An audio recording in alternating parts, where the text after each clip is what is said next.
നമസ്കാരം, എല്ലാവർക്കും സ്വാഗതം ഡെയിലി ന്യൂസിലേക്ക്. നാളെ 2025 സെപ്റ്റംബർ മാസം 12-ാം തീയതി വ്യാഴാഴ്ച ദിവസം. നാളെയും വരും ദിവസങ്ങളിലും പൊതുജനങ്ങളെല്ലാവരും ശ്രദ്ധിച്ചിരിക്കണം. വളരെ പ്രധാനപ്പെട്ട ചില അറിയിപ്പുകളാണ് ഈ ഒരു വീഡിയോയിലൂടെ പങ്കുവെക്കുന്നത്. വീഡിയോ മുഴുവനായും ശ്രദ്ധിക്കുക. മറ്റുള്ളവരിലേക്കും ഈ ഇൻഫർമേഷൻ ഷെയർ ചെയ്തെത്തിക്കുവാനും നിങ്ങൾ മറക്കരുത്. സർക്കാർ അറിയിപ്പുകൾ യഥാസമയം ലഭിക്കുന്നതിന് വേണ്ടി വാട്സപ്പ് ഗ്രൂപ്പിലും ജോയിൻ ചെയ്യുക. അപ്പോൾ നമുക്ക് വിശദമായിട്ടുള്ള അറിയിപ്പുകൾ എന്തൊക്കെയാണെന്ന് നോക്കാം. ഒന്നാമതായി പങ്കുവെക്കുന്ന അറിയിപ്പ് പൊതുജനങ്ങളെ സംബന്ധിച്ച് വളരെയധികം ആശ്വാസകരമായിട്ടുള്ള ഒരു മുന്നറിയിപ്പാണ് വന്നിരിക്കുന്നത്. അതായത് അവശ്യ സേവനങ്ങൾക്കായി അക്ഷയ കേന്ദ്രങ്ങളെ സമീപിക്കുന്നവരിൽ നിന്ന് സർവീസ് ചാർജ് ഈടാക്കാൻ ഉടമകൾക്ക് അവകാശമില്ല എന്ന് ഹൈക്കോടതി. കേരളത്തിലെ ഡിജിറ്റൽ സേവന ശൃംഖലയായ അക്ഷയ കേന്ദ്രങ്ങൾ ലാഭമുണ്ടാക്കുന്ന ബിസിനസ് സ്ഥാപനങ്ങളല്ല എന്നും പൊതുജനങ്ങൾക്ക് സേവനങ്ങൾ നൽകാനുള്ള കേന്ദ്രങ്ങളാണെന്നും ജസ്റ്റിസ് നഗരേഷ് ചൂണ്ടിക്കാട്ടി.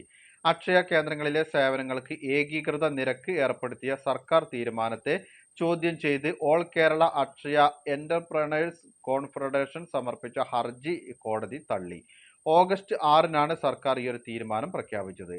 സേവനങ്ങളുടെ വ്യാപ്തി, വിഭവങ്ങളുടെ ഉപയോഗം, പ്രവർത്തന ചിലവ് എന്നിവ പരിഗണിക്കാതെയാണ് ഈ ഉത്തരവെന്ന് ഹർജിയിൽ ചൂണ്ടിക്കാട്ടിയിരുന്നു. ഹൈക്കോടതിയുടെ ഈ ഒരു വിധി സാധാരണക്കാരായിട്ടുള്ള ആളുകളെ സംബന്ധിച്ച് വളരെയധികം ആശ്വാസകരമാണ് നൽകുന്നത്. അക്ഷയ കേന്ദ്രങ്ങൾ വഴിയുള്ള സർക്കാർ സേവനങ്ങൾക്ക് അമിത നിരക്ക് ഈടാക്കുന്നത് തടയാൻ ഇത് സഹായിക്കും. ഇനി അടുത്തതായി LPG ഗ്യാസ് സിലിണ്ടർ ഉപയോഗിക്കുന്ന ആളുകൾ അറിഞ്ഞിരിക്കണം. നിലവിൽ ഈ ഒരു ഗ്യാസ് സബ്സിഡി ഉജ്ജൽ യോജന പദ്ധതി പ്രകാരം മാത്രമാണ് നൽകുന്നത്. 300 രൂപയാണ് ഇത്തരത്തിൽ സബ്സിഡി നൽകി വരുന്നത്. എന്നാൽ മധ്യവർഗത്തിനു കൂടി ഗ്യാസ് സബ്സിഡി ലഭിക്കുന്നതിനായുള്ള നടപടികളാണ് കേന്ദ്ര സർക്കാർ ആരംഭിച്ചിരിക്കുന്നത്. ഇതിനായി 30,000 കോടി രൂപ അനുവദിക്കാനാണ് കഴിഞ്ഞ ക്യാബിനറ്റ് യോഗത്തിൽ തീരുമാനിച്ചിരിക്കുന്നത്. കേന്ദ്രമന്ത്രി അശ്വിനി വൈഷ്ണവ് ആണ് ഇക്കാര്യങ്ങൾ അറിയിച്ചിട്ടുള്ളത്. സാധാരണക്കാരായിട്ടുള്ള ആളുകളെ സംബന്ധിച്ച് വളരെയധികം ആശ്വാസകരമാണ്. ഉജ്ജൽ യോജന പദ്ധതി പ്രകാരമുള്ള ആളുകളെ കൂടാതെ നിരവധി ആളുകളിലേക്ക് ഈ ഒരു ഗ്യാസ് സബ്സിഡി ലഭിക്കാൻ പുതിയ തീരുമാനത്തിലൂടെ കാരണമാവുകയാണ്. അപ്പോൾ വളരെയധികം ആശ്വാസകരമായിട്ടുള്ള ഒരു തീരുമാനം തന്നെയായിരിക്കും ഇത്. ഇനി അടുത്തതായി പങ്കുവെക്കുന്ന മറ്റൊരു അറിയിപ്പ്, ക്ഷേമ പെൻഷൻ വർദ്ധിപ്പിക്കുവാനുള്ള നടപടികൾ ആരംഭിക്കുന്നു എന്നുള്ള വാർത്തകളൊക്കെ പുറത്തു വരുന്നത് പിന്നാലെയാണ് ഇപ്പോൾ സെപ്റ്റംബർ മാസത്തെ ക്ഷേമ പെൻഷൻ വിതരണത്തിനായിട്ടുള്ള നടപടിക്രമങ്ങൾ ആരംഭിക്കുന്നത്. ഈ ഒരു സെപ്റ്റംബർ മാസത്തിൽ 1600 രൂപ തന്നെയായിരിക്കും ഗുണഭോക്താക്കൾക്ക് ലഭിക്കുക. വർധനവിനെ സംബന്ധിച്ച് അടുത്ത മാസത്തിലായിരിക്കും അതിനെ സംബന്ധിച്ചുള്ള ഒരു തീരുമാനങ്ങൾ ഉണ്ടാവുക. 1700 അല്ലെങ്കിൽ 1800 രൂപ വരെയൊക്കെ ലഭിക്കുവാനുള്ള സാധ്യതയുണ്ട്. അതുപോലെ തന്നെ പെൻഷൻ ലഭിക്കുന്ന ഗുണഭോക്താക്കൾ മസ്റ്ററിംഗ് പൂർത്തിയാക്കിയിട്ടുണ്ട് എന്നുള്ള ഒരു കാര്യം ഉറപ്പാക്കണം. അല്ല എന്നുണ്ടെങ്കിൽ വരും മാസങ്ങളിൽ നിങ്ങൾക്ക് ഈ ഒരു പെൻഷൻ ലഭിക്കുവാനുള്ള സാധ്യതയില്ല. അതിന് തടസ്സം നേരിടും. പിന്നീട് എന്നാണോ നിങ്ങൾ മസ്റ്ററിംഗ് പൂർത്തിയാക്കുന്നത് അതിനുശേഷമുള്ള പെൻഷൻ ആയിരിക്കും ലഭിച്ചു തുടങ്ങുക.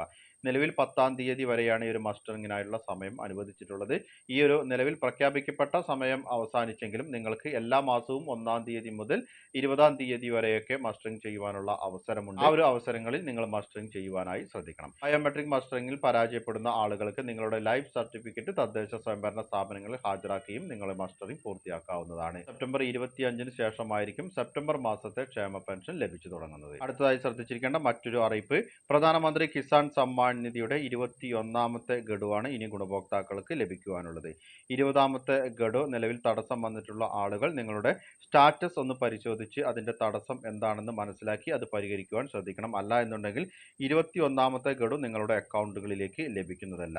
അനർഹരായിട്ടുള്ള ആളുകളെ ഈ ഒരു പദ്ധതിയിൽ നിന്ന് പുറത്താക്കുന്ന നടപടികൾ തുടരുകയാണ്. അപ്പോൾ ഇതിന്റെയൊക്കെ മാനദണ്ഡങ്ങളൊക്കെ കൂടുതൽ കർശനമാക്കുന്നതിന്റെ അടിസ്ഥാനത്തിൽ കൂടുതൽ ആളുകൾ ഈ ഒരു പദ്ധതിയിൽ നിന്ന് പുറത്താകുന്ന സാഹചര്യമായിരിക്കും ഉണ്ടാവുക.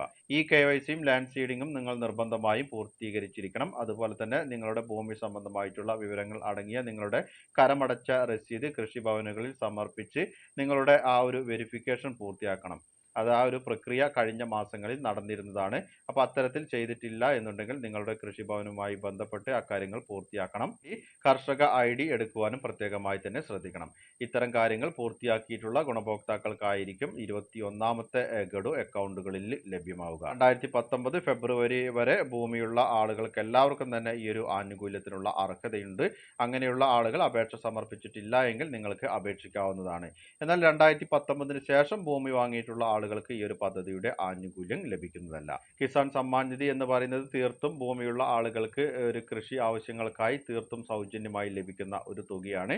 പെൻഷൻ 1600 ലഭിക്കുന്ന ഒരു ഗുണഭോക്താവാണെങ്കിൽ അങ്ങനെയുള്ള ആളുകൾക്ക് ഈ ഒരു സമ്മാൻ നിധി കൂടി ലഭിക്കുമ്പോൾ 3600 രൂപയോളം അക്കൗണ്ടുകളിലേക്ക് ലഭ്യമാകുന്ന വലിയ ഒരു സഹായം തന്നെയാണ് സർക്കാരിൽ നിന്നും ലഭിക്കുന്നത്.